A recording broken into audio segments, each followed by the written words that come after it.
সুপ্রিয় শিক্ষার্থীবৃন্দ, জাতীয় বিশ্ববিদ্যালয়ের অনলাইন ক্লাসে আপনাদের সবাইকে স্বাগত জানাচ্ছি। আমি মোহাম্মদ আব্দুর রাশেদ, সহকারী অধ্যাপক, রাষ্ট্রবিজ্ঞান বিভাগ, সরকারি আজিজুল হক কলেজ, বগুড়া। সুপ্রিয় শিক্ষার্থীবৃন্দ, আপনারা জানেন বৈশ্বিক মহামারী করোনার কারণে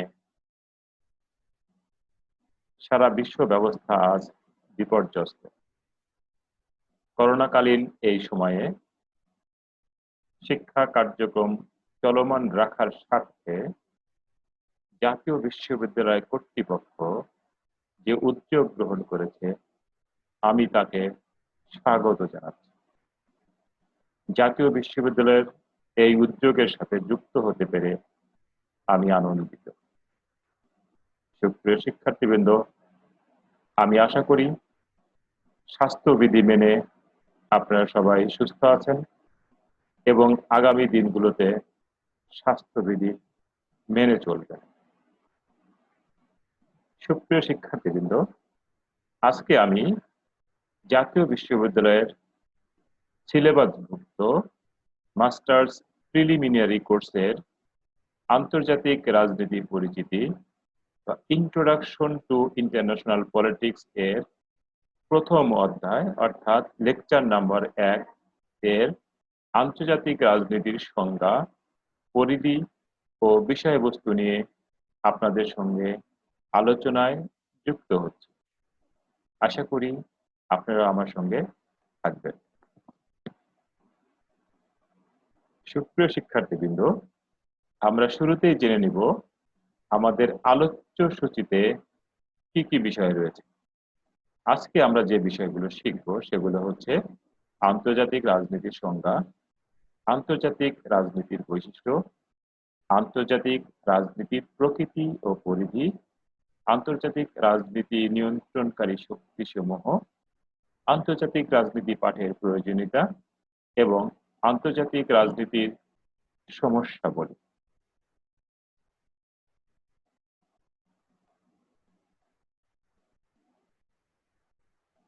সুপ্রিয় শিক্ষার্থীবৃন্দ, আমরা প্রথমে জেনে নেব আন্তর্জাতিক রাজনীতি বলতে আমরা কি বুঝি। সাধারণভাবে আমরা বলতে পারি যে স্বাধীন রাষ্ট্রসমূহের মধ্যে বিদ্যমান আনুষ্ঠানিক ও অনানুষ্ঠানিক সম্পর্ক হলো আন্তর্জাতিক রাজনীতি। অর্থাৎ দুই বা ততোধিক স্বাধীন রাষ্ট্রের মধ্যে যে আনুষ্ঠানিক ও অনানুষ্ঠানিক সম্পর্ক বিদ্যমান তাকেই আমরা আন্তর্জাতিক রাজনীতি বলি। বেসন কার্ক বলেছেন, আন্তর্জাতিক রাজনীতি বলতে আমরা সে শাস্ত্রকে বুঝি যা বিভিন্ন জাতীয় রাষ্ট্রের বৈদেশিক নীতির কার্যকারিতা ও এর প্রভাব নিয়ে আলোচনা করে।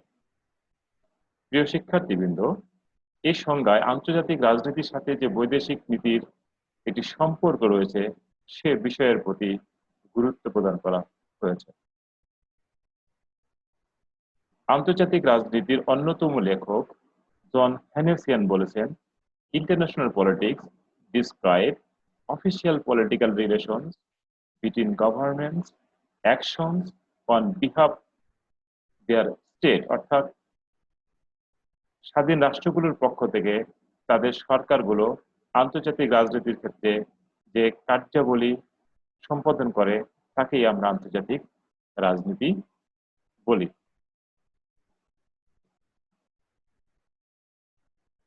প্রিয় শিক্ষার্থীবৃন্দ, আপনারা হয়তো অনেকেই মর্গানথন নাম শুনেছেন। তিনি পলিটিক্স অ্যামং নেশন শীর্ষক গ্রন্থটি রচনা করেছেন। তিনি অত্যন্ত সংক্ষিপ্ত একটি সংজ্ঞায় আন্তর্জাতিক রাজনীতিকে সংজ্ঞায়ন করবার চেষ্টা করেছেন। তিনি বলেছেন, international politics like all politics is struggle for পাওয়ার, অর্থাৎ আন্তর্জাতিক রাজনীতি হলো অন্যান্য রাজনীতির মতো ক্ষমতার দ্বন্দ্ব। আসলে এই সংজ্ঞাটি সংক্ষিপ্ত, কিন্তু এই সংজ্ঞার মাধ্যমে মর্গানথ অনেক বিস্তৃত বিষয়বস্তুকে বোঝানোর চেষ্টা করেছেন। অর্থাৎ ক্ষমতাকে কেন্দ্র করে আন্তর্জাতিক অঙ্গনে রাষ্ট্রগুলোর মধ্যে যে ক্রিয়া প্রতিক্রিয়া হয় তাকেই তিনি আন্তর্জাতিক রাজনীতি বলে অভিহিত করেছেন। এসব সংজ্ঞার আলোকে আমরা বলতে পারি যে পারস্পরিক স্বার্থকে কেন্দ্র করে বিভিন্ন রাষ্ট্রের মধ্যে যে পররাষ্ট্রনৈতিক ও কূটনৈতিক সম্পর্ক স্থাপিত হয় তাকেই আমরা আন্তর্জাতিক রাজনীতি বলি। প্রিয় শিক্ষার্থীবৃন্দ, আমরা দুটি শব্দের কথা এখানে বলেছি, একটা পররাষ্ট্রনৈতিক আর কূটনৈতিক। বৈদেশিক সম্পর্ক স্থাপনের মাধ্যম হচ্ছে কূটনীতি। Diplomacy is the brain of national পাওয়ার বলা হয়ে থাকে, is the brain of foreign policy বলা হয়ে থাকে। তাই আন্তর্জাতিক রাজনীতির ক্ষেত্রে এই কূটনীতি এবং পররাষ্ট্রনীতির ভূমিকা অনস্বীকার্য। প্রিয় শিক্ষার্থীবৃন্দ, এখন আমরা দেখব আন্তর্জাতিক রাজনীতির কিছু বৈশিষ্ট্য রয়েছে, সেই বৈশিষ্ট্যগুলো নিয়ে আমরা একটু কথা বলবো। প্রথমেই আমরা বলেছি যে দ্বন্দ্ব ও সম্পর্ক। সুপ্রিয় শিক্ষার্থীবৃন্দ, আন্তর্জাতিক রাজনীতির মধ্যে একই সাথে দ্বন্দ্ব ও সম্পর্ক বিদ্যমান, কারণ রাষ্ট্রগুলো বিভিন্ন কারণে পারস্পরিক দ্বন্দ্বে লিপ্ত হয়, আবার পারস্পরিক স্বার্থকে কেন্দ্র করে বিভিন্ন রাষ্ট্রগুলো নিজেদের মধ্যে সম্পর্ক স্থাপন করতে আগ্রহী হয়ে ওঠে। কেননা আন্তর্জাতিক রাজনীতিতে এক ধরনের দর কষাকষি থাকে, যেখানে দ্বন্দ্ব ও সংঘাত উভয়টি আমরা দেখতে পাই। শৈশব অবস্থা। এখানে শৈশব অবস্থা বলতে আমরা যেটা বোঝাতে চেয়েছি তা হলো যে আন্তর্জাতিক রাজনীতির মধ্যে এখনো ঐক্য ও সুসংহতি স্থাপিত হয়নি। অর্থাৎ আন্তর্জাতিক রাজনীতির ক্ষেত্রে রাষ্ট্রগুলোর মধ্যে সম্পর্ক স্থাপনের ব্যাপারে কিছুটা বিশৃঙ্খলা দেখা যায়, এবং জাতিসংঘের মতো আন্তর্জাতিক সংগঠনও রাষ্ট্রগুলোর মধ্যে সমতা আনয়ন করতে পারেনি। দাপ্তরিকতা। দাপ্তরিকতা বলতে এখানে রাষ্ট্রগুলোর মধ্যে যে সম্পর্ক রয়েছে সেই সম্পর্কগুলো কূটনীতি এবং পররাষ্ট্রনীতির মধ্যে একটা ফর্মাল সম্পর্ক, অর্থাৎ আনুষ্ঠানিক সম্পর্কের মধ্য দিয়ে সম্পাদিত হয়ে থাকে, তাই এটা দাপ্তরিকতা নির্ভর বলে মনে করা হয়। বিশ্ব সরকার নেই। সুপ্রিয় শিক্ষার্থীবৃন্দ, আপনারা জানেন প্রতিটি রাষ্ট্র সরকার দ্বারা পরিচালিত, কিন্তু আন্তর্জাতিক রাজনীতি পরিচালনা করবার মতো কোনো আন্তর্জাতিক সরকার বা বিশ্ব সরকার নেই। জাতিসংঘের মতো যে সংগঠনগুলো রয়েছে সে সংগঠনগুলো আন্তর্জাতিক রাজনীতি পুরোপুরি নিয়ন্ত্রণ করতে পারে না, বা আন্তর্জাতিক রাজনীতির উপরে সম্পূর্ণ প্রভাব বিস্তার করতে পারে না, বরং বিশ্বের বড় বড় রাষ্ট্র কর্তৃক জাতিসংঘের মতো আন্তর্জাতিক সংগঠনগুলো নিয়ন্ত্রিত হয়। বৈদেশিক নীতির প্রতি অধিক গুরুত্ব প্রদান। সুপ্রিয় শিক্ষার্থীবৃন্দ, আন্তর্জাতিক রাজনীতি বৈদেশিক সম্পর্কের প্রতি অধিক গুরুত্ব প্রদান করে থাকে, কেননা আমরা ইতিপূর্বে বলেছি যে এটা দাপ্তরিকতা, আর যেখানে দাপ্তরিকতা রয়েছে সেখানে কিছু আনুষ্ঠানিক প্রথা রীতিনীতির উপরেই রাষ্ট্রগুলোর সম্পর্ক স্থাপিত হচ্ছে, এবং হয়তো ভবিষ্যতেও এই ধারা অব্যাহত থাকবে। মতাদর্শগত পার্থক্য। সুপ্রিয় শিক্ষার্থীবৃন্দ, আন্তর্জাতিক রাজনীতিতে বিভিন্ন ধরনের মতাদর্শ রয়েছে। পুঁজিবাদ, সমাজতন্ত্র, গণতন্ত্র, মিশ্র অর্থনীতি, উদারতাবাদ, ব্যক্তি স্বাতন্ত্র্যবাদ, ফাসিবাদ, ন্যাৎসিবাদ, মার্ক্সবাদ, লেনিনবাদ, এই প্রত্যেকটি মতবাদ আন্তর্জাতিক রাজনীতিতে প্রভাব বিস্তার করতে সক্ষম হয়েছে। অনেকেই মনে করেন হিটলারের আগ্রাসী মতবাদের কারণেই দ্বিতীয় বিশ্বযুদ্ধের সূচনা হয়েছিল। যখন দ্বিমেরুকরণ বিশ্ব ব্যবস্থা প্রচলিত ছিল তখনও কিন্তু বিশ্বে পুঁজিবাদ এবং সমাজতন্ত্র দুটি মতাদর্শের মধ্যে পার্থক্য ছিল, এবং মূলত অনেকেই মনে করেন যে স্নায়ুযুদ্ধ আসলে ছিল এই দুটি মতাদর্শের মধ্যে দ্বন্দ্ব। সার্বভৌমত্বের স্বীকৃতি। সুপ্রিয় শিক্ষার্থীবৃন্দ, আন্তর্জাতিক রাজনীতিতে প্রতিটি রাষ্ট্রই স্বাধীন এবং সার্বভৌম, এবং প্রত্যেকটি রাষ্ট্রের সার্বভৌমত্বই সমান বলে মনে করা হয়, কিন্তু আমরা বাস্তবে অনেক ক্ষেত্রেই এই সার্বভৌমত্বের স্বীকৃতি দেখতে পাই না, কেননা বড় রাষ্ট্রগুলো বিভিন্ন ভাবে বা বিভিন্ন কারণে ছোট রাষ্ট্রগুলোর স্বাধীনতা ও সার্বভৌমত্বে হস্তক্ষেপ করতে দেখা যায়। অরাজনৈতিক বিষয় বলি। প্রিয় শিক্ষার্থীবৃন্দ, আমরা এখানে অরাজনৈতিক বিষয় বলতে শিক্ষা, শিল্প, সাহিত্য, সংস্কৃতি, ক্রিয়া ইত্যাদিকে বুঝিয়েছি। আপনারা জানেন আন্তর্জাতিক রাজনীতিতে গেম থিওরি একটি কথা রয়েছে, অর্থাৎ দুটি বিবাদমান দেশ যদি নিরপেক্ষ কোনো ভেন্যুতে কোনো গেমের আয়োজন করে, তাহলে কিন্তু তাদের মধ্যে বিবাদ হ্রাস পেতে পারে। যেমন ইন্ডিয়া এবং পাকিস্তান যদি সীমান্ত উত্তেজনা দেখা দেয়, ঠিক সেই মুহূর্তে ইন্ডিয়া এবং পাকিস্তানের খেলোয়াড়দেরকে নিয়ে যদি আমরা সৌদি আরবে বা দুবাইতে বা শারজাতে কোনো ক্রিকেট ম্যাচের আয়োজন করতে পারি, তাহলে এই দুই প্রতিপক্ষ দেশের মধ্যে বিরাজমান রাজনৈতিক উত্তেজনা প্রমোশনের সুযোগ রয়েছে। এভাবেই আন্তর্জাতিক রাজনীতি তার বৈশিষ্ট্যগুলোর মাধ্যমে আন্তর্জাতিক অঙ্গনে গুরুত্বপূর্ণ ও কার্যকর ভূমিকা পালন করে থাকে। সুপ্রিয় শিক্ষার্থীবৃন্দ, এখন আমরা দেখব আন্তর্জাতিক রাজনীতির প্রকৃতি এবং পরিধির মধ্যে অন্তর্ভুক্ত বিষয়বস্তুগুলো কি কি। আপনারা জানেন যে আন্তর্জাতিক রাজনীতিকে যতটা সহজ সরলভাবে ব্যাখ্যা করা হয়, বাস্তবে এটি বিশ্লেষণ করা কিন্তু অতটা সহজ নয়। বরং আন্তর্জাতিক রাজনীতির মধ্যে অনেকগুলো জটিল বিষয় রয়েছে, যা আন্তর্জাতিক রাজনীতির গতি প্রকৃতিকে ভিন্ন ধারায় প্রবাহিত করতে পারে। আন্তর্জাতিক রাজনীতির প্রধান প্রকৃতি পরিধির মধ্যে যে বিষয়গুলো রয়েছে সেগুলো হচ্ছে জাতীয় শক্তি, জাতীয়তাবাদ, শক্তি সাম্য, যৌথ নিরাপত্তা, নিরস্ত্রীকরণ, কূটনীতি, আন্তর্জাতিক আইন এবং আন্তর্জাতিক সংগঠন সমূহ। সুপ্রিয় শিক্ষার্থীবৃন্দ, আমরা প্রথমেই বিষয়গুলো একটু বিশ্লেষণ করতে চাই। জাতীয় শক্তি হচ্ছে একটি রাষ্ট্রের সেই ক্ষমতা যা দ্বারা কোনো রাষ্ট্র অপর রাষ্ট্রকে প্রভাবিত করতে পারে। আর এই জাতীয় শক্তি আন্তর্জাতিক রাজনীতির একটি গুরুত্বপূর্ণ প্রকৃতি এবং পরিধি। জাতীয়তাবাদ, সুপ্রিয় শিক্ষার্থীবৃন্দ, জাতীয়তাবাদ এক ধরনের চেতনা, মানসিক চেতনা। কেউ কেউ এটাকে বিতর্কিত বললেও উগ্র জাতীয়তাবাদ যেমন ধ্বংসাত্মক পরিস্থিতি সৃষ্টি করতে পারে, তেমনি জাতীয়তাবাদের আদর্শে উদ্বুদ্ধ হয়ে কোনো রাষ্ট্র স্বাধীনতা সার্বভৌমত্ব পর্যন্ত অর্জন করতে পারে। যেমন 1971 সালে মহান মুক্তিযুদ্ধের সময় আমাদের প্রধান ভিত্তি ছিল বাঙালি জাতীয়তাবাদ। এই আদর্শে বা এই মন্ত্রে উদ্বুদ্ধ হয়েই লক্ষ লক্ষ মানুষ শহীদ হয়েছে এবং মুক্তিযোদ্ধারা যুদ্ধের মাধ্যমে বাংলাদেশকে স্বাধীন করেছে।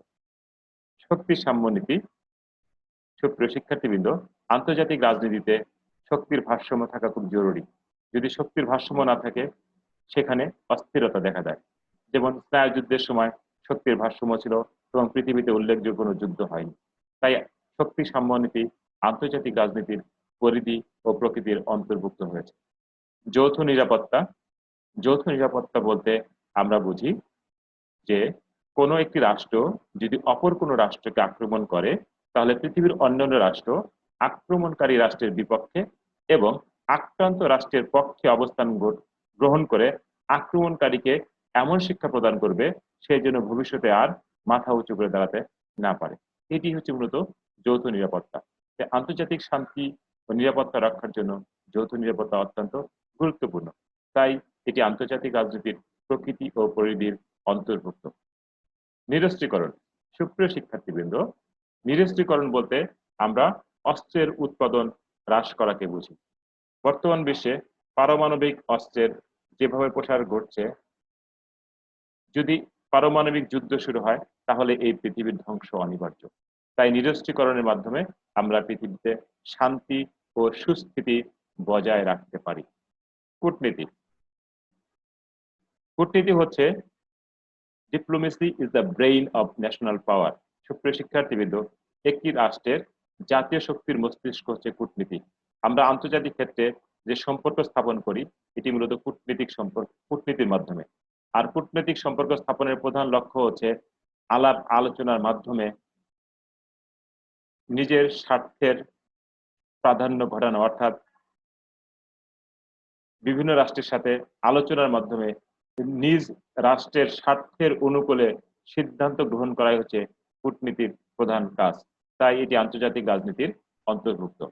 আন্তর্জাতিক আইন ও আন্তর্জাতিক সংগঠন, সুপ্রিয় শিক্ষার্থীবৃন্দ, আন্তর্জাতিক অঙ্গনে বিভিন্ন রাষ্ট্রগুলোর মধ্যে যে সম্পর্ক রয়েছে সেই সম্পর্ককে আমরা বলি আন্তর্জাতিক সম্পর্ক।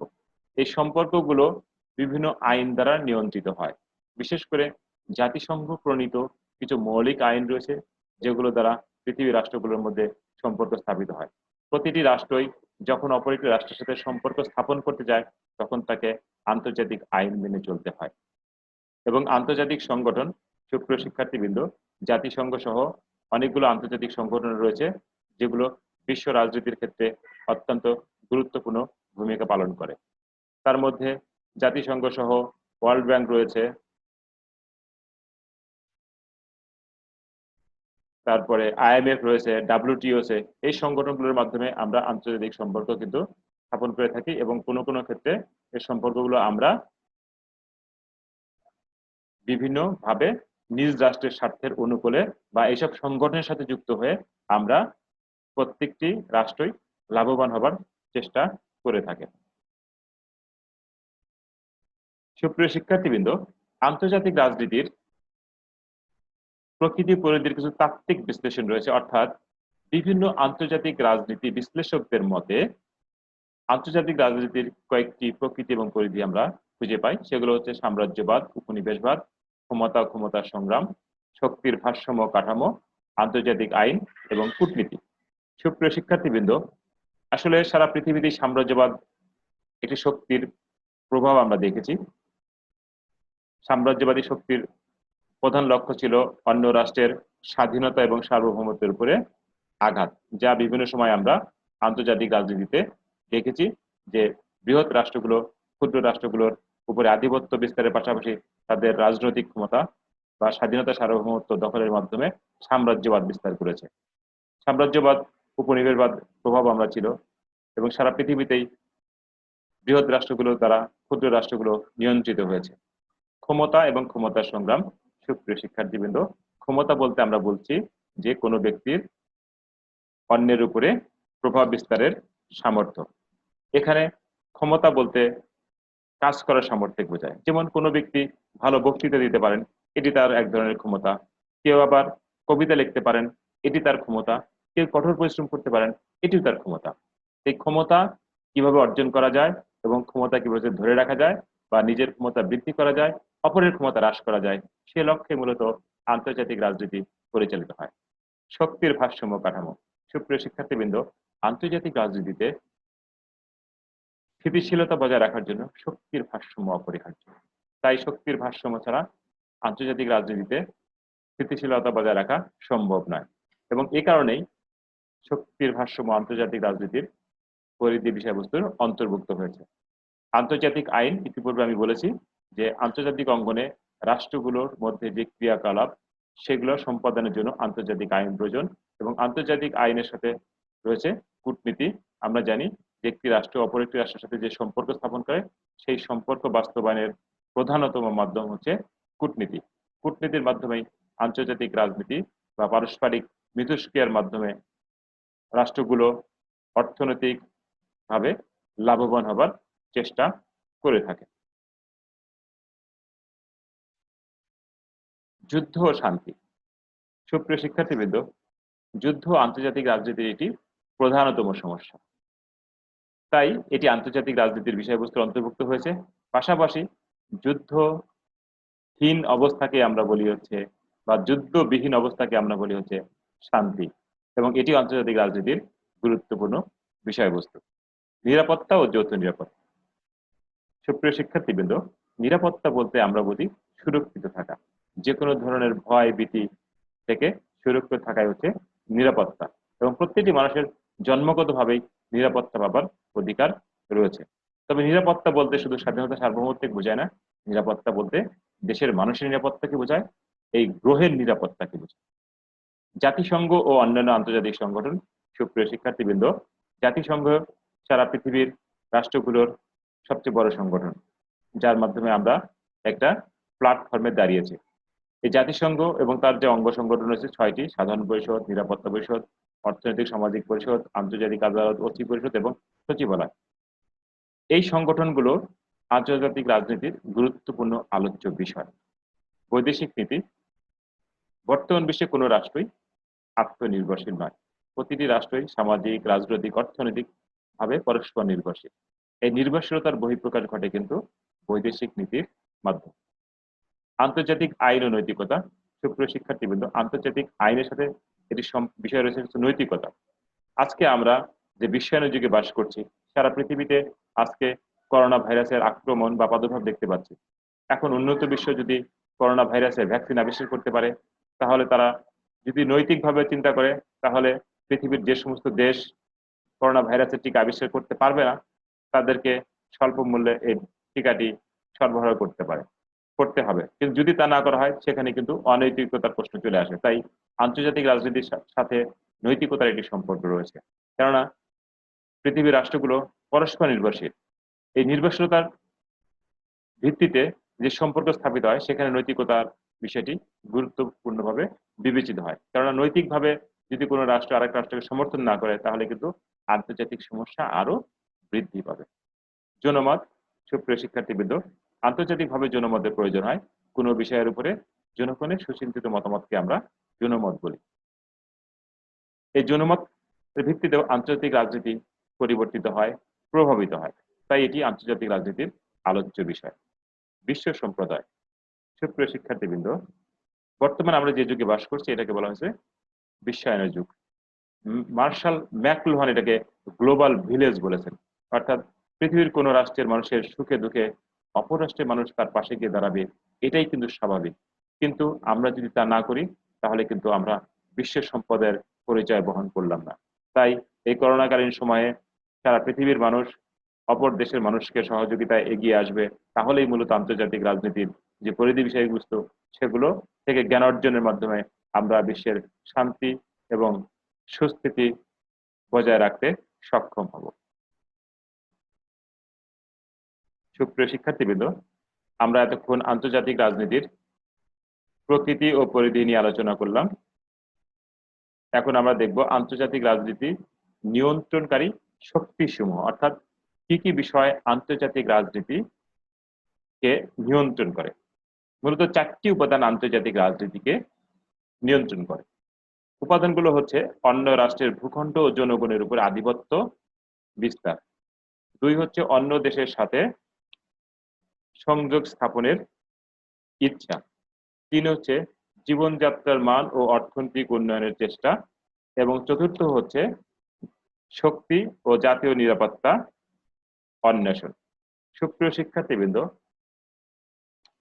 অন্য রাষ্ট্রের ভূখণ্ড ও জনগণের উপর আধিপত্য বিস্তারের চেষ্টা, এটি আন্তর্জাতিক রাজনীতির একটি প্রধান সমস্যা। কেননা একটি রাষ্ট্র যখন অন্য একটি রাষ্ট্রের স্বাধীনতা ও সার্বভৌমত্বের উপরে আঘাত করে, তখন সেইখানে যুদ্ধ মতো পরিস্থিতি সৃষ্টি হয়। শুধু তাই না, আন্তর্জাতিক রাজনীতিতে অন্যায়ভাবে কোনো রাষ্ট্র দখল করলে সেখানে সাম্রাজ্যবাদের মতো ঘটনার বিকাশ হয়। এবং এই ধরনের সমস্যা থেকে কিন্তু আন্তর্জাতিক রাজনীতি দিন দিন অস্থিরতার দিকে যাচ্ছে। তাই প্রতিটি রাষ্ট্র স্বাধীন এবং সার্বভৌম, সেই সার্বভৌমত্ব ক্ষমতা ছোট রাষ্ট্রেরও সমান, বড় রাষ্ট্রেরও সমান। তাই ছোট রাষ্ট্রগুলোর যেমন অধিকার রয়েছে পৃথিবীতে সুন্দরভাবে বেঁচে থাকবার, তেমনি বৃহৎ রাষ্ট্রগুলোরও অধিকার নেই ছোট রাষ্ট্রগুলোর স্বাধীনতা এবং সার্বভৌমত্ব হস্তক্ষেপ করবার। আর যেহেতু এই প্রবণতাটা পৃথিবীতে দীর্ঘ সময় যাবৎ লক্ষ্য করা যাচ্ছে, তাই অন্য রাষ্ট্রের স্বাধীনতা ও জনগণের উপর আধিপত্য বিস্তার আন্তর্জাতিক রাজনীতির একটি গুরুত্বপূর্ণ সমস্যায় পরিণত হয়েছে। অন্যদের সাথে সংযোগ স্থাপনের ইচ্ছা। সুপ্রিয় শিক্ষার্থীবৃন্দ, একটি রাষ্ট্র বিভিন্নভাবে অপর রাষ্ট্রের সাথে সম্পর্ক স্থাপন করতে চায়। এই সম্পর্ক স্থাপনের প্রধান লক্ষ্য হচ্ছে অর্থনৈতিক সুবিধা আদায়। কিন্তু অর্থনৈতিক সুবিধা আদায় করতে গিয়ে আমরা পৃথিবীতে দেখেছি বিভিন্ন রকম শোষণ, দমন, পীড়নের ঘটনা ঘটেছে। যেমন মধ্যপ্রাচ্যের তেলের উপরে সারা পৃথিবীর রাষ্ট্রগুলোর চরমভাবে নিয়ন্ত্রণ করবার চেষ্টা করছে। এর কারণে কিন্তু মধ্যপ্রাচ্যের রাজনীতি অস্থিতিশীলতার দিকে যাচ্ছে।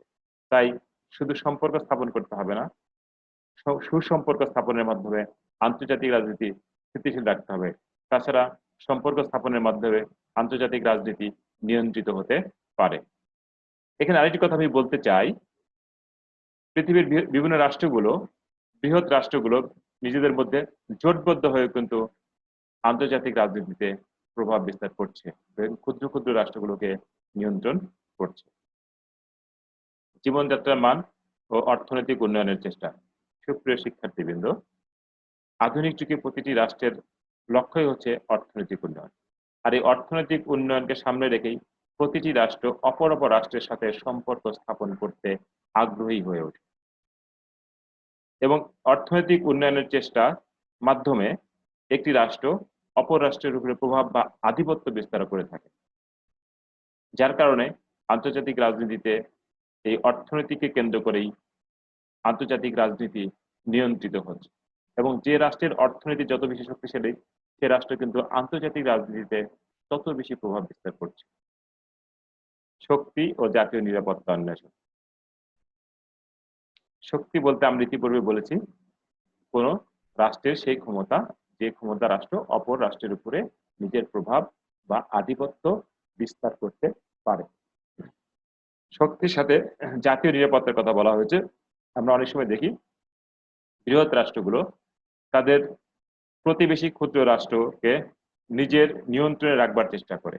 এর প্রধান কারণ হচ্ছে যে সেই বৃহৎ রাষ্ট্রটি মনে করে যে ক্ষুদ্র রাষ্ট্রটির যদি স্বাধীনতা সার্বভৌমত্ব ভুলুণ্ঠিত হয় তাহলে তার স্বাধীনতা সার্বভৌমত্ব উপরে একটা আঘাত আসতে পারে, তাই সে নিজের স্বাধীনতা সার্বভৌমত্ব বা জাতীয় নিরাপত্তার জন্য প্রতিবেশী ক্ষুদ্র রাষ্ট্রের উপরে আধিপত্য বিস্তার করে, যেটি আন্তর্জাতিক রাজনীতির আরো একটি গুরুত্বপূর্ণ সমস্যা।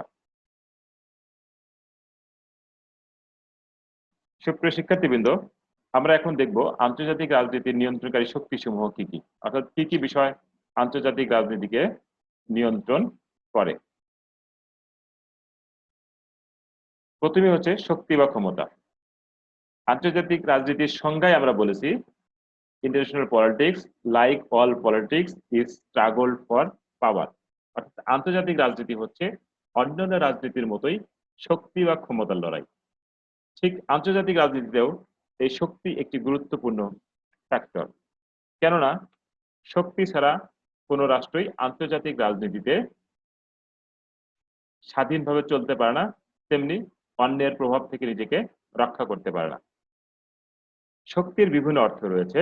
আমরা বলেছি যে ক্ষমতা বলতে অন্যের মন ও আচরণের নিয়ন্ত্রণের সামর্থ্যকে বোঝায়, অর্থাৎ কোনো ব্যক্তি যদি সেই ক্ষমতা থাকে যার দ্বারা সে অপর ব্যক্তির মন বা আচরণকে নিয়ন্ত্রণ করতে পারে তাকে আমরা শক্তি বলি। আন্তর্জাতিক রাজনীতিতে শক্তি বলতে কোনো রাষ্ট্রের সে ক্ষমতাকে বোঝায় যার দ্বারা রাষ্ট্রটি অপর কোনো রাষ্ট্রের উপর আধিপত্য বিস্তার করতে পারে। এ প্রসঙ্গে আমরা একটু বলতে চাই, যেমন ভালো বক্তৃতা দেওয়া এটি এক ধরনের ক্ষমতা, ভালো কবিতা লেখা এটি এক ধরনের ক্ষমতা, ভালো গান গাওয়া এটি একটি ক্ষমতা, কারণ এইসব ক্ষমতার দ্বারাও মানুষ অপর ব্যক্তিকে নিয়ন্ত্রণ করতে পারে। মতাদর্শ। সুপ্রিয় শিক্ষার্থীবৃন্দ, আন্তর্জাতিক রাজনীতিতে মতাদর্শ একটি গুরুত্বপূর্ণ বিষয়। পৃথিবীতে বিভিন্ন ধরনের মতাদর্শ রয়েছে, তার মধ্যে উল্লেখযোগ্য মতাদর্শ হচ্ছে পুঁজিবাদ, সমাজতন্ত্র, মার্ক্সবাদ, লেনিনবাদ, ফ্যাসিবাদ, নাৎসিবাদ, উদারতাবাদ, ম্যাকিয়াভেলিবাদ, মাওবাদ, গান্ধীবাদ। এই যে মতাদর্শগুলো রয়েছে, পৃথিবীর বিভিন্ন মানুষ বিভিন্ন মতাদর্শে বিশ্বাস করে এবং অপর মতাদর্শের মানুষের সঙ্গে তারা সম্পর্কে ও সংঘর্ষে জড়িয়ে পড়ে, যার কারণে এই মতাদর্শগুলো দীর্ঘ সময় আন্তর্জাতিক রাজনীতিকে নিয়ন্ত্রণ করেছে। সামরিক শক্তি। সুপ্রিয় শিক্ষার্থীবৃন্দ, সামরিক শক্তি বলতে আমরা আন্তর্জাতিক রাজনীতিতে কয়েকটি বিষয়কে বুঝি। আন্তর্জাতিক রাজনীতির উপরে সামরিক শক্তির একটি সরাসরি প্রভাব রয়েছে। এগুলো হচ্ছে সৈন্য সংখ্যা, কোন রাষ্ট্রের সৈন্য সংখ্যা দ্বারা সেই রাষ্ট্রের সামরিক শক্তির বহিঃপ্রকাশ ঘটে, নৌবাহিনীর ক্ষমতা, যুদ্ধ বিমান, ট্যাঙ্কের সংখ্যা ও সামরিক ব্যয়, অর্থাৎ যে রাষ্ট্রের জনসংখ্যার অনুপাতে সৈন্য সংখ্যা বেশি, সে নৌবাহিনীর ক্ষমতা বেশি, যুদ্ধ বিমানের সংখ্যা বেশি, ট্যাঙ্কের সংখ্যা বেশি এবং সামরিক ব্যয় বেশি, সেই রাষ্ট্রের সামরিক শক্তি বেশি, এবং যে রাষ্ট্রের সামরিক শক্তি যত বেশি সেই রাষ্ট্র তত বেশি আন্তর্জাতিক রাজনীতিতে প্রভাব বিস্তার করে বা আন্তর্জাতিক রাজনীতিকে প্রভাবিত করে। পামারো পার্কিন্স বলেছেন, national power is the final analysis of military পাওয়ার, অর্থাৎ একটি রাষ্ট্রের সামরিক শক্তি দ্বারাই সে রাষ্ট্রের জাতীয় শক্তির চূড়ান্ত বহিঃপ্রকাশ ঘটে। অর্থনৈতিক শক্তি। সুপ্রিয় শিক্ষার্থীবৃন্দ, অর্থনৈতিক শক্তি বলতে আমরা এখানে মাথাপিছু আয়, জিডিপি, প্রাকৃতিক সম্পদ ও খাদ্যের স্বয়ংসম্পূর্ণ থেকে বুঝি। অর্থাৎ যদি কোনো রাষ্ট্রের মাথাপিছু আয় বেশি হয়, তাদের জিডিপির পরিমাণ বেশি হয়, তাদের প্রাকৃতিক সম্পদে ভরপুর থাকে, খাদ্যের স্বয়ংসম্পূর্ণ হয়, সেই রাষ্ট্রগুলো আন্তর্জাতিক রাজনীতিতে প্রভাব বিস্তার করতে পারে। অর্থাৎ সেই ক্ষমতাকে আমরা বলছি অর্থনৈতিক ক্ষমতা। আর এই অর্থনৈতিক ক্ষমতা দ্বারা কোনো রাষ্ট্র আন্তর্জাতিক রাজনীতিতে প্রভাব বিস্তার করতে পারে। সুপ্রিয় শিক্ষার্থীবৃন্দ, এখন আমরা দেখে নিব আন্তর্জাতিক রাজনীতি আমরা কেন পড়ব, বা আন্তর্জাতিক রাজনীতি পাঠ করলে আমাদের কি কি উপকার হবে ব্যক্তি হিসেবে, নাগরিক হিসেবে এবং বিশ্ব নাগরিক হিসেবে। কেননা আমরা বিশ্বায়নের যুগে বাস করি, আমরা প্রত্যেকেই সারা পৃথিবীর নাগরিক হিসেবে আমাদের কিছু দায়িত্ব রয়েছে। সেই দায়িত্বগুলো আমরা যদি যথাযথ পালন না করি, তাহলে আন্তর্জাতিক রাজনীতিতে কিন্তু সমস্যা বাড়তেই থাকবে। তাই আমরা চেষ্টা করব যে আন্তর্জাতিক রাজনীতির জ্ঞান অর্জনের মাধ্যমে পৃথিবীর শান্তি এবং সুস্থিতি বজায় রাখতে আমরা কার্যকর ভূমিকা পালন করতে পারি কিনা। বিশ্ব শান্তি প্রতিষ্ঠা। সুপ্রিয় শিক্ষার্থীবৃন্দ, আপনারা জানেন যে মানুষ শান্তি চায়, কিন্তু সারা পৃথিবীতেই জাতিতে জাতিতে, রাষ্ট্রে রাষ্ট্রে, অঞ্চলে অঞ্চলে, মহাদেশে মহাদেশে দ্বন্দ্ব এবং বন্ধুত্ব আছে। তাই আন্তর্জাতিক রাজনীতি পাঠের মাধ্যমে আমরা এই দ্বন্দ্বগুলো পরিহার করে বন্ধুত্বের বন্ধনকে আরো সুদৃঢ় করে বিশ্ব শান্তি প্রতিষ্ঠায় ভূমিকা রাখতে পারি। বিশ্ব ভ্রাতৃত্ববোধ। সুপ্রিয় শিক্ষার্থীবৃন্দ, আমি ইতিপূর্বে বলেছি যে আমরা এই যুগকে বলছি বিশ্বায়নের যুগ। বিশ্বায়নের যুগে প্রতিটি রাষ্ট্রের মানুষ বিশ্বের অপর অপর রাষ্ট্রের সুখে দুঃখে অংশগ্রহণ করবে, এবং আমরা যদি আন্তর্জাতিক রাজনীতিতে বিদ্যমান দ্বন্দ্ব উগ্রতা পরিহার করে বিশ্ব ভ্রাতৃত্বের বন্ধনকে আরো সুদৃঢ় করতে পারি, তাহলে আন্তর্জাতিক রাজনীতিতে আরো সুস্থিতি বজায় থাকবে। আন্তর্জাতিক বাণিজ্য। সুপ্রিয় শিক্ষার্থীবৃন্দ, আধুনিক যুগে কোনো রাষ্ট্রই সম্পূর্ণরূপে আত্মনির্ভরশীল নয়। প্রতিটি রাষ্ট্রই সামাজিক, রাজনৈতিক, অর্থনৈতিক, বাণিজ্যিক দিক দিয়ে একে অপরের উপরে নির্ভরশীল। এই নির্ভরশীলতার বহিঃপ্রকাশ ঘটে কিন্তু আন্তর্জাতিক রাজনীতির মাধ্যমে। তাই আন্তর্জাতিক রাজনীতি পাঠ করে আমরা এই বাণিজ্যিক সম্পর্ক সম্প্রসারণ করতে পারি এবং বিভিন্ন অঞ্চলের মানুষ বিভিন্ন সুযোগ সুবিধা গ্রহণ করে এবং প্রদান করে আমরা এই পৃথিবীকে আরো সুন্দর করতে পারি। উন্নত বিশ্ব ব্যবস্থা। সুপ্রিয় শিক্ষার্থীবৃন্দ, আধুনিক যুগে প্রতিটি রাষ্ট্রের প্রধান লক্ষ্য হচ্ছে উন্নত ও সমৃদ্ধ রাষ্ট্র গঠন। অর্থাৎ অর্থনৈতিক লাভালাভের ভিত্তিতেই আন্তর্জাতিক সম্পর্ক স্থাপিত হচ্ছে। তাই আন্তর্জাতিক রাজনীতি পাঠের মাধ্যমে আমরা অর্থনৈতিকভাবে লাভবান হতে পারি। আন্তর্জাতিক সমস্যার সমাধান। সুপ্রিয় শিক্ষার্থীবৃন্দ, সারা পৃথিবীতেই অনেক সমস্যা রয়েছে। এই সমস্যাগুলো যদি আমরা জানতে পারি, তাহলে এই সমস্যাগুলোর সমাধান করা সহজ হবে। তাছাড়া আন্তর্জাতিক রাজনীতির প্রকৃতি কিন্তু আরো খারাপ থেকে খারাপের দিকে যেতে পারে। নব্য স্বাধীন। সুপ্রিয় শিক্ষার্থীবৃন্দ, যে সমস্ত রাষ্ট্র নতুন স্বাধীনতা অর্জন করেছে তাদেরও আন্তর্জাতিক রাজনীতি সম্পর্কে জ্ঞান রাখতে হবে।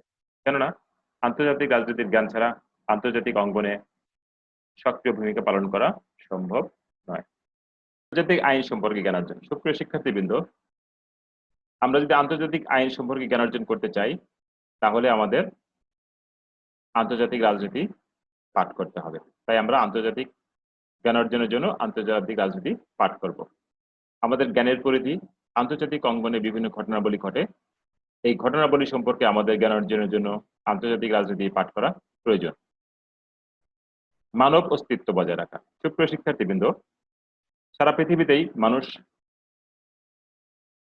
চরম হুমকির মুখে। বিশেষ করে পারমাণবিক অস্ত্রের ভয় সারা পৃথিবীর মানুষকে তাড়িয়ে বেড়াচ্ছে। তাই মানব অস্তিত্ব বজায় রাখতে হলে আমাদের এই পারমাণবিক অস্ত্রের ব্যবহার রোধ করতে হবে এবং একটি নিরাপদ বিশ্ব গড়ে তুলতে হবে। এই জন্য আমাদের প্রয়োজন আন্তর্জাতিক রাজনীতির জ্ঞান। আন্তর্জাতিক আইন ও কূটনীতি সম্পর্কে জ্ঞান অর্জন। সুপ্রিয় শিক্ষার্থীবৃন্দ, আন্তর্জাতিক আইন এবং কূটনীতি সম্পর্কে জানতে হলে আমাদের আন্তর্জাতিক রাজনীতির জ্ঞান থাকতে হবে। কেননা কোন দেশ কি লক্ষ্য এবং উদ্দেশ্য সামনে রেখে কূটনৈতিক সম্পর্ক স্থাপন করছে সেটা যদি আমরা না জানি তাহলে সেই রাষ্ট্রের সাথে আমাদের আন্তর্জাতিক অঙ্গনে সুসম্পর্ক স্থাপিত হবে না বা সম্পর্ক স্থাপন করা সম্ভব নয়। আন্তর্জাতিক রোগ নির্ণয়। সুপ্রিয় শিক্ষার্থীবৃন্দ, আন্তর্জাতিক অঙ্গনে নানা রকমের রোগ রয়েছে। আমরা যদি এটাকে বলি, এগুলো হচ্ছে জাতীয় শক্তি, স্নায়ুযুদ্ধ, সাম্রাজ্যবাদ, উদারতাবাদ, উগ্র স্বদেশিকতাবাদ, পারমাণবিক অস্ত্র, যুদ্ধ। এই রোগগুলো আন্তর্জাতিক রাজনীতিতে প্রভাবিত করে। তাই আমরা যদি এই রোগগুলো সারাতে চাই তাহলে আমাদের আন্তর্জাতিক রাজনীতির জ্ঞান থাকা প্রয়োজন, এবং এই জ্ঞানের মাধ্যমেই আমরা আন্তর্জাতিক রোগগুলো নির্ণয় করে সেখান থেকে শান্তি এবং সুস্থিতি প্রতিষ্ঠা করতে পারি। সুপ্রিয় শিক্ষার্থীবৃন্দ, আমরা এখন দেখব আন্তর্জাতিক রাজনীতির কি কি সমস্যাবলী রয়েছে। আন্তর্জাতিক রাজনীতির প্রধান সমস্যা হচ্ছে যুদ্ধ। যুদ্ধ বলতে আমরা শান্তির অনুপস্থিতিকে বুঝি। যুদ্ধের প্রধান কারণ হচ্ছে মনস্তাত্ত্বিক, আদর্শগত, অর্থনৈতিক এবং রাজনৈতিক। তাই এই সমস্যাগুলো দূর করে আমাদের পৃথিবীতে যুদ্ধের পরিবর্তে শান্তি প্রতিষ্ঠা করতে হবে, তাহলে আন্তর্জাতিক রাজনীতি থেকে আমরা লাভবান হতে পারবো। নিরস্ত্রীকরণ জনিত সমস্যা। সুপ্রিয় শিক্ষার্থীবৃন্দ, নিরস্ত্রীকরণ জনিত সমস্যা আন্তর্জাতিক রাজনীতির একটি বড় সমস্যা। সারা পৃথিবীতেই অস্ত্রীকরণ ঘটছে, কিন্তু আমরা যথাযথভাবে নিরস্ত্রীকরণ করতে পারছি না। কেন করতে পারছি না? এটা না পারার প্রধান কারণ হচ্ছে যে উন্নত বিশ্বগুলো তারা অস্ত্র উৎপাদন করছে, কিন্তু আমাদেরকে অস্ত্র উৎপাদন করতে নিষেধ করছে। বিশেষ করে পারমাণবিক অস্ত্রের ক্ষেত্রে উন্নত বিশ্বগুলো অস্ত্র উৎপাদন করতে সক্ষম হয়েছে, কিন্তু অনুন্নত বিশ্বকে অস্ত্র উৎপাদন করতে দিচ্ছে না। এখন যদি আন্তর্জাতিক রাজনীতিতে হয় সবাইকে অস্ত্র উৎপাদন করতে নিষেধ করতে হবে, না হয় সবাইকে অস্ত্র উৎপাদন করার অধিকার দিতে হবে। হয় অস্ত্রীকরণের মাধ্যমে শান্তি প্রতিষ্ঠা করতে হবে, না হয় নিরস্ত্রীকরণের মাধ্যমে শান্তি প্রতিষ্ঠা করতে হবে। সমতার সমস্যা। সুপ্রিয় শিক্ষার্থীবৃন্দ, আন্তর্জাতিক রাজনীতিতে একটি বড় সমস্যা হচ্ছে সমতার সমস্যা। তত্ত্বগতভাবে সকল রাষ্ট্রের সমান, কিন্তু বাস্তবে আমরা এটি দেখতে পাই না। জাতিসংঘ সহ অন্যান্য বিশ্ব সংগঠনও রাষ্ট্রগুলোর সমতা নিশ্চিত করতে পারেনি। হিটলার যে জাতিগত শ্রেষ্ঠত্বের দাবি করেছিল, সেখান থেকেই কিন্তু দ্বিতীয় বিশ্বযুদ্ধের সূচনা হয়েছিল। আদর্শগত দ্বন্দ্ব। সুপ্রিয় শিক্ষার্থীবৃন্দ, আমি আগেও বলেছি যে পুঁজিবাদ, সমাজতন্ত্র, গণতন্ত্র, মার্ক্সবাদ, লেনিনবাদ, ফ্যাসিবাদ, নাৎসিবাদ ইত্যাদি আদর্শ সারা পৃথিবীতে প্রভাব বিস্তার করছে, এবং এই প্রভাবের কারণে আন্তর্জাতিক রাজনীতি নানান রকম সমস্যায় জর্জরিত হচ্ছে। সুপ্রিয় শিক্ষার্থীবৃন্দ, আমরা আলোচনার প্রায় শেষ পর্যায়ে চলে এসেছি। আজকে আমরা আন্তর্জাতিক রাজনীতির সংজ্ঞা, পরিধি, বিষয়বস্তু, পাঠের প্রয়োজনীয়তা এবং আন্তর্জাতিক রাজনীতির সমস্যা বলে নিয়ে আলোচনা করলাম। আশা করি আপনারা সবাই বুঝতে পেরেছেন। আমি এ পর্যায়ে আপনাদের সংক্ষিপ্তভাবে কয়েকটি গ্রন্থের সঙ্গে পরিচয় দিব, কারণ মাস্টার্স প্রথম বর্ষের শিক্ষার্থীদের জন্য আমি অল্প কয়েকটি বই এখানে সংযুক্ত করেছি। আপনারা দেখবেন বইগুলো। প্রথমেই আমি যে বইটির নাম লিখেছি সেটি হচ্ছে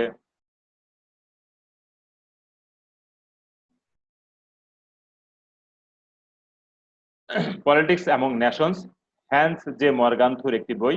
আন্তর্জাতিক রাজনীতি সম্পর্কে অত্যন্ত সুলিখিত একটি বই। এর চেয়ে খুব ইংরেজিতে এর চেয়ে ভালো বই কমই রয়েছে। আপনারা যারা ইংরেজি পড়তে পারেন তারা অবশ্যই বইটি পড়বেন।